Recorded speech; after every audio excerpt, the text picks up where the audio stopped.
دونوں نے تحریری رپورٹ میں محکمے والوں کو تمام صورتحال سے آگاہ کر دیا۔ محکمے والوں نے تمام پرانی اشیاء اکٹھی کر کے ایک میوزیم بنایا۔ لوگ ان نادر اور پرانی اشیاء کو دیکھنے کے لیے جوک در جوک آ رہے تھے۔ ان میں غیر ملکی سیاح بھی شامل تھے۔ میرا خیال ہے کہ ہمیں ایک مرتبہ پھر ان کھنڈرات کا جائزہ لے لینا چاہیے۔ ہو سکتا ہے ہمیں وہاں سے کوئی اور کام کی چیز مل جائے، ہمیں اپنے میوزیم میں رکھ سکیں۔ اس طرح لوگوں کا اشتیاق مزید بڑھے گا۔ دونوں دوست ایک دوسرے کی باتوں سے ایک بار پھر متفق ہو کر گاڑی میں سوار ہو کر کھنڈرات کی طرف چل پڑے۔ کھنڈرات میں پہنچنے کے بعد انہوں نے ایک بار پھر کھنڈرات کا جائزہ لینا شروع کر دیا۔ وہ دونوں ایک بوسیدہ مکان میں داخل ہوئے۔ وہ ابھی ہال کمرے میں جائزہ لے رہے تھے کہ زاہد کی نگاہ کونے میں موجود ایک ہک پر پڑی۔ زاہد نے آگے بڑھ کر ہک کو کھینچا تو اگلا لمحہ چونکا دینے والا تھا۔ کمرے میں تہخانے کا دروازہ کھل چکا تھا۔ ان کے وہم و گمان میں بھی نہ تھا کہ اس بوسیدہ عمارت میں کوئی تہخانہ بھی ہو سکتا ہے۔ زاہد ساجد سے کہنے لگا، آؤ دیکھتے ہیں کہ تہخانے میں کیا ہے۔ ساجد نے جواب دیتے ہوئے کہا، کچھ دیر صبر کرو، تہخانے سے گندی ہوا خارج ہو جائے پھر نیچے چلتے ہیں۔ ہر کام کرنے کے لیے احتیاط ضروری ہے۔ 20 منٹ کے بعد وہ تہخانے میں داخل ہوئے۔ ساجد زاہد کی طرف متوجہ ہوا اور اسے حیران کن اور ششدر کر دینے والی خبر سنائی کہ تہخانے میں گھٹن اور گندی ہوا کا نام و نشان بھی نہیں ہے۔ ہاں، میں نے بھی یہ بات محسوس کی ہے، جو پراسرار تحیر انگیز معلوم ہوتی ہے۔ ایسا بھی ممکن ہو سکتا ہے، اس کا تو ہم تصور بھی نہیں کر سکتے تھے۔ جب وہ کچھ آگے بڑھے تو انہوں نے دیکھا کہ ایک سرنگ تہخانے سے ہوتی ہوئی آگے کی طرف جا رہی ہے۔ انہیں تہخانے کے فرش پر لکڑی کا 12 فٹ طویل تابوت رکھا دکھائی دیا تو وہ اسے دیکھ کر بہت حیران ہوئے۔ ساجد نے زاہد کو مشورہ دیا کہ تابوت کو کھول کر دیکھتے ہیں اس میں کیا ہے، لیکن ساجد بولا کہ پہلے ہمیں سرنگ کو دیکھ لینا چاہیے کہ وہ کہاں جا کر نکلتی ہے۔ زاہد نے بھی اس کی بات سے اتفاق کیا۔ اب ان کا رخ سرنگ کی طرف تھا۔ دونوں دوست سرنگ کے راستے اندر داخل ہو گئے۔ انہوں نے جلد ہی محسوس کیا کہ تازہ ہوا سرنگ کے ذریعے ہی تہخانے میں آ رہی ہے۔ کچھ دیر پیدل چلنے کے بعد جب وہ سرنگ کے اختتام پر پہنچے تو انہوں نے دیکھا کہ نہایت ہی سادہ طریقے سے پریشر کے ذریعے ہوا کو اندر لانے کا بندوبست کیا ہوا ہے۔ اب وہ واپس تہخانے کی طرف چل پڑے۔ تہخانے میں پہنچنے کے بعد انہوں نے پراسرار تابوت کا بغور جائزہ لیا۔ انہوں نے دیکھا کہ تابوت میں چھوٹے چھوٹے سوراخ کیے گئے ہیں۔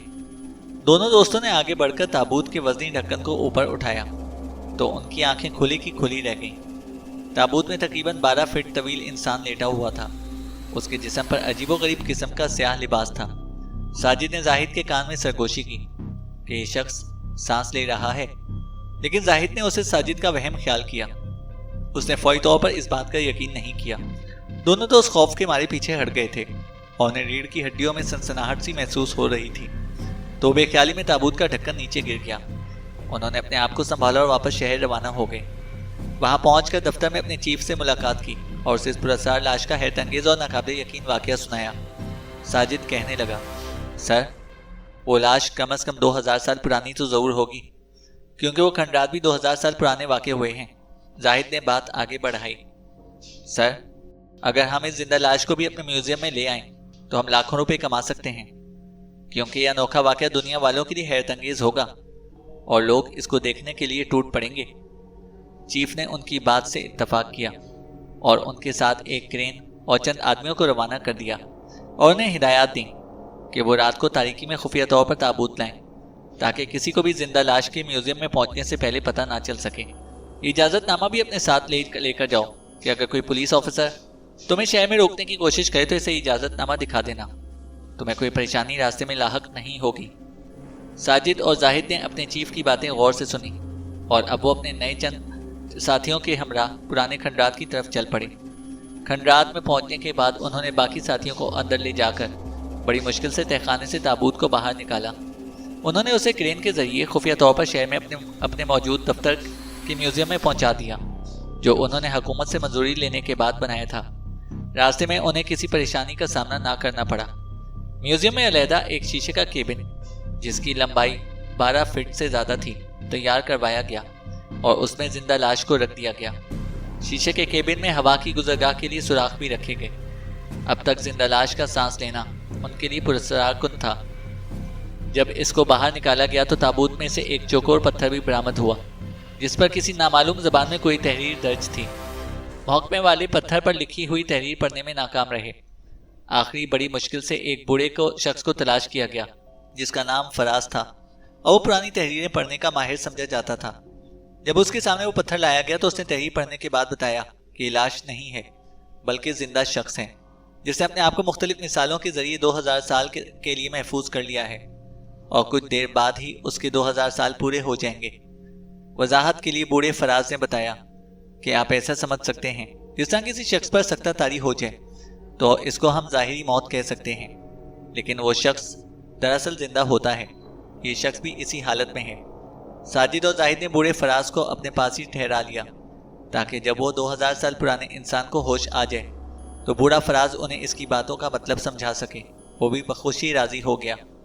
ایک دن دونوں دوست اور بوڑھا فراز دفتر میں بیٹھے 2000 سال پرانے انسان کے بارے میں بات چیت کر رہے تھے کہ اس دوران میوزیم کا نگران دوڑتا ہوا دفتر میں داخل ہوا۔ اس کے چہرے پر ہوائیاں اڑ رہی تھیں اور اس کا سینہ دھونکنے کی طرح چل رہا تھا۔ اس نے ہانپتے ہوئے انہیں بتایا کہ 2000 سال پرانے انسان کے جسم میں حرکت پیدا ہو رہی ہے۔ تینوں جلدی سے اٹھ کر میوزیم میں پہنچے تو انہوں نے ایک حیرت انگیز منظر دیکھا۔ 2000 سال پرانے انسان نے شیشے کے کیبن کو توڑ دیا تھا اور اب اس کا رخ باہر کی طرف تھا۔ بوڑھے فراز نے جرأت کرتے ہوئے اپنا قدم اس کی طرف بڑھایا اور پوچھا، گامیشو گامیشو۔ یہ نامعلوم زبان تھی جو دونوں اس کو بخوبی سمجھتے تھے۔ جواب میں 2000 سال پرانا انسان کہنے لگا، جھی اوشاک، جی دوشاک۔ بوڑھے فراز نے ساجد اور زاہد کو بتایا کہ وہ اس کی زبان انسان کی زبان سمجھتا ہے اور میں نے اسے سلام کیا تھا اور اس نے میرے سلام کا جواب بھی دیا ہے، اور حیرت کی بات تو یہ ہے کہ میں اس کی زبان کیسے جانتا ہوں۔ بوڑھے فراز نے کافی دیر تک 2000 سال پرانے انسان سے باتیں کی اور اس نے ان دونوں کو بتایا کہ یہ انسان اپنے دور کا سائنسدان تھا۔ اس نے کچھ ایسے مثال جات تیار کر لیے تھے جن کے ذریعے 2000 سال تک سکتے کی حالت میں رہا جا سکتا تھا۔ یہی وجہ ہے کہ یہ پراسرار انسان اب تک ہمیں نظر آ رہا ہے۔ بوڑھے فراز نے انہیں بتایا کہ 2000 سال پہلے ان کے شہر میں ایک خطرناک وبا پھیل گئی تھی جس سے انسان تیزی کے ساتھ مرنے لگے تھے۔ اسی وبا کی وجہ سے تمام لوگ جو وہاں رہائش پذیر تھے وہ جگہ چھوڑ کر فوراً نکل گئے، اور سائنسدان ہونے کی وجہ سے اس نے اپنے آپ کو مثالوں کے ذریعے 2000 سال تک کے لیے محفوظ کر لیا۔ ساجد اور زاہد 2000 سال پرانے انسان کی کہانی سن کر بہت حیران ہوئے۔ انہوں نے بوڑھے فراز کی مدد سے 2000 سال پہلے کے انسان سے بہت سی معلومات حاصل کی۔ بوڑھے فراز نے اس انسان سے کہا، چھالن بھاٹ شمشو۔ جواب میں 2000 سال پہلے کا انسان بوڑھے فراز سے بولا، کھمڈو کھمڈو۔ ساجد نے بوڑھے فراز انسان کی طرف توجہ کی اور اس سے دریافت کیا کہ اب تم نے اس سے کیا بات پوچھی ہے اور اس نے کیا جواب دیا ہے۔ اس نے انہیں بتایا کہ میں نے اس سے پوچھا ہے کہ کیا وہ اس دور کی سیر کرنا چاہتا ہے۔ وہ اس بات پر خوشی خوشی رضامند ہے۔ دوستوں نے بوڑھے فراز کے ذریعے اس کے نام کا پتہ کروایا تو اس سائنسدان نے اپنا نام روٹا بتایا۔ اس کے بعد بوڑھے فراز نے روٹا کو ٹیلی ویژن سیٹ دکھایا۔ اس وقت ٹیلی ویژن پر کرکٹ کا میچ لگا ہوا تھا۔ اس نے مختصر الفاظ میں روٹا کو کرکٹ کے بارے میں بتایا اور یہ بھی اسے باور کروایا کہ یہ میچ یہاں سے ہزاروں میل دور کھیلا جا رہا ہے۔ یہ سن کر 2000 سال پہلے انسان کی حیرت کا کوئی ٹھکانہ نہ رہا۔ اس طرح بوڑھے فراز نے روٹا کو اس کی زبان میں موجودہ دور کی بہت سی نئی ایجادات کے بارے میں بتایا جن کا علم ہونے پر لمحہ بلمحہ روٹا کی حیرت میں اضافہ ہوتا چلا گیا۔ روٹا نے بوڑھے فراز کو بتایا کہ ان کے دور میں اس قسم کی ایجاد کا تصور بھی ممکن نہیں تھا۔ موجودہ زمانے میں تو بہت ترقی ہو گئی ہے۔ جب بوڑھے فراز نے روٹا کو کمپیوٹر کے متعلق بتایا تو روٹا کی حیرت میں مزید اضافہ ہوتا چلا گیا اور وہ کہنے لگا، مجھے تو ایسا محسوس ہو رہا ہے کہ میں کسی خیالی دنیا میں آ گیا ہوں۔ مجھے اپنی آنکھوں پر یقین ہی نہیں آ رہا کہ واقعی اس دنیا میں ایسا بھی ممکن ہے۔ روٹا کو جب جدید جنگی ہتھیاروں کے بارے میں بتایا گیا تو وہ کچھ پریشان سا ہو گیا اور ان سے کہنے لگا، ایسی ترقی کا کیا فائدہ جو انسانیت کو تباہی کے دہانے پر لا کھڑا کر دے۔